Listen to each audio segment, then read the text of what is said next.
Blue Ridge Hand Weaving Show celebrates the hand weaver, both the professional and the amateur, and we forget historically how well grounded weaving is in our history.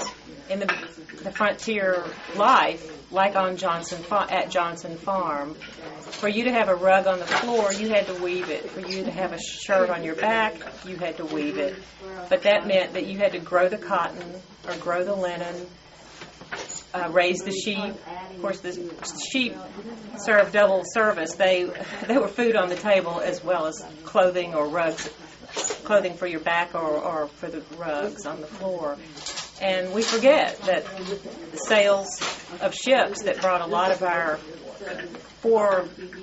generation before us, many generations before us, to this country, or around the world, actually, those sails were hand-woven. And actually, Disney does it best. In the Caribbean, the Pirates of the Caribbean, if you look at the sails of those ships that they have in that movie, they are done in narrow strips, as if they would have been woven on a hand loom. And some of the strips look like they are molded and mildewed, like cotton or linen would be on a ship. It would get that way on the water.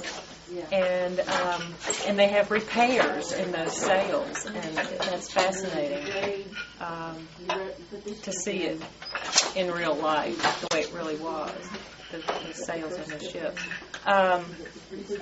So, our Blue Ridge Hand Weaving Show is trying to celebrate hand weavers. And this show has grown to be international in scope, and we're very fortunate to have these fabulous pieces coming in. We have tapestries, we have clothing coming in, scarves and throws and garments of all kinds. It will be fascinating. Do you have any idea how many entrants come in? There are 76 people and 129 pieces. So, as a weaver, you can only enter 2 items. So, you're going to cheat a little bit and stick this one through so you can get some idea whether this was your original way that they wove with just the yarn was wrapped around a stick or something. Okay. And it really works better when you have a thick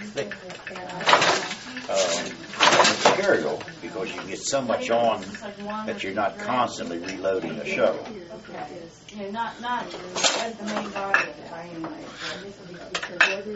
I could probably put enough yarn on this one stick to maybe 3 inches of the rug. Where you're changing colors, you're just constantly changing shows. And of course, you have to splice the colors together.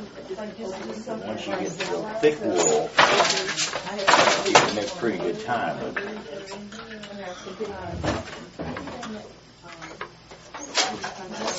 And you always have to build what they call a mountain, pull it up diagonally. If you don't, it'll draw the sides in. So that is why you what they call build a mountain. Every time you come across on a shot, you pull it up on an angle. So you have some natural drawing in there, not too much.